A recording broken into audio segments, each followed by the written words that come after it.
ഇസ്രായേലിന്റെ ഇന്റലിജൻസ് സംവിധാനത്തെയെല്ലാം നിഷ്പ്രഭമാക്കുന്ന രീതിയിൽ അതിസാഹസികമായി സധൈര്യം സയനിസ്റ്റുകൾക്കെതിരെ വമ്പൻ തിരിച്ചടി നടത്തുന്ന ഹിസ്ബുള്ളയെ പിടിച്ചുകെട്ടാൻ നെതന്യാഹുവും സംഘവും കൂടുതൽ പരിശ്രമിക്കേണ്ടി വരും. ഒരുപക്ഷെ അത് വിജയിച്ചില്ലെന്നും വരാം. അത്രയും സുശക്തവും ആസൂത്രിതവുമായാണ് ഹിസ്ബുള്ള ഇസ്രായേലിൽ മുന്നേറ്റം കുറിക്കുന്നത്. തെക്കുകിഴക്കൻ ലെബനനിൽ മുതിർന്ന ഹിസ്ബുള്ള കമാൻഡർ ഇസ്രായേൽ ആക്രമണത്തിൽ കൊല്ലപ്പെട്ടതിനെ തുടർന്നാണ് ഇതിന് മറുപടിയെന്നോണം സായുധ സംഘം പ്രത്യാക്രമണം കടുപ്പിച്ചത്. അത്ഭുതപ്പെടുത്തിക്കൊണ്ട് 200-ലധികം റോക്കറ്റുകൾ ഒരേ സമയം തൊടുത്തുവിട്ട് ഹിസ്ബുള്ള സയനിസ്റ്റുകളെ അക്ഷരാർത്ഥത്തിൽ ഞെട്ടിച്ചുവെന്ന് തന്നെ പറയാം. ഇസ്രായേലും ഹിസ്ബുള്ളയും തമ്മിലുള്ള സൈനിക സംഘർഷങ്ങൾ രൂക്ഷമാകുന്നതിനെ തുടർന്നുണ്ടാകുന്ന പ്രത്യാഘാതങ്ങൾ ആശങ്ക വർദ്ധിപ്പിക്കുന്നുണ്ട്.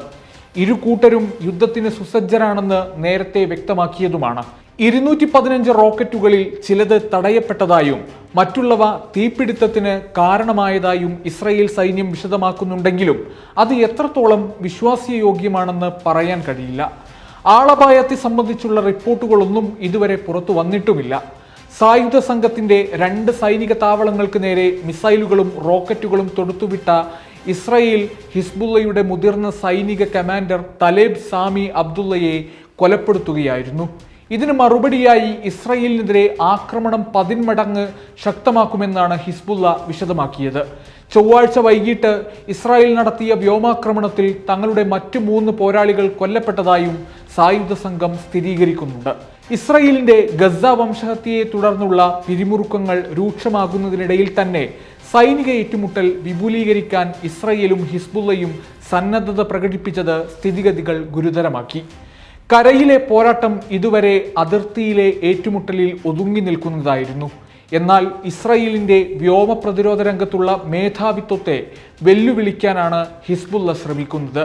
ഫലസ്തീനും ഹമാസിനും ഐക്യദാർഢ്യം പ്രഖ്യാപിച്ച് ഹിസ്ബുള്ള അടുത്തിടെ ഇസ്രായേലിനെതിരെ തുടരെ ആക്രമണങ്ങൾ നടത്തിയിട്ടുണ്ട്. ഇറാൻ പിന്തുണയുള്ള ഹിസ്ബുള്ള ഈ ആക്രമണങ്ങളിൽ മുഴുവനും പുതിയതും കൂടുതൽ നൂതനവുമായ ആയുധങ്ങൾ മാത്രമാണ് പ്രയോഗിച്ചത്.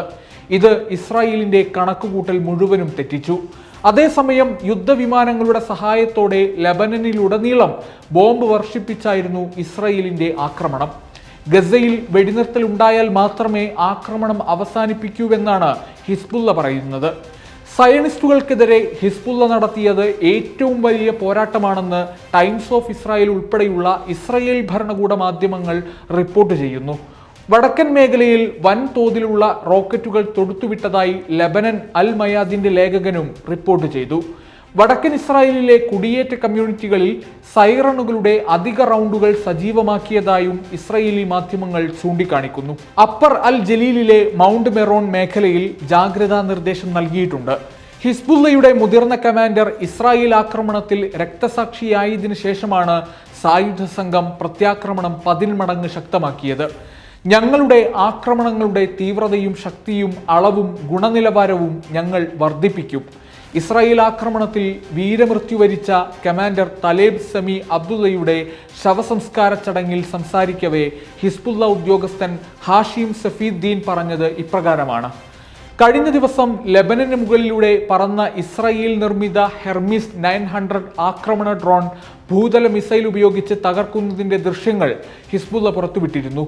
ഇസ്രായേലി യുദ്ധവിമാനങ്ങൾക്ക് നേരെ നിരവധി മിസൈലുകളാണ് ഇതിനോടകം ഹിസ്ബുള്ള തൊടുത്തുവിട്ടത്. എന്നാൽ തങ്ങളുടെ വിമാനങ്ങൾക്ക് അപകടമൊന്നും സംഭവിച്ചിട്ടില്ലെന്നാണ് ഇസ്രായേൽ അവകാശപ്പെടുന്നത്. ഹിസ്ബുള്ള റോക്കറ്റ് വിക്ഷേപണത്തിന് തയ്യാറെടുക്കുന്ന തെക്കൻ ലെബനനിലെ ഒരു പ്രദേശം ആക്രമിച്ചതായും ഇസ്രായേൽ സൈന്യം വ്യക്തമാക്കി.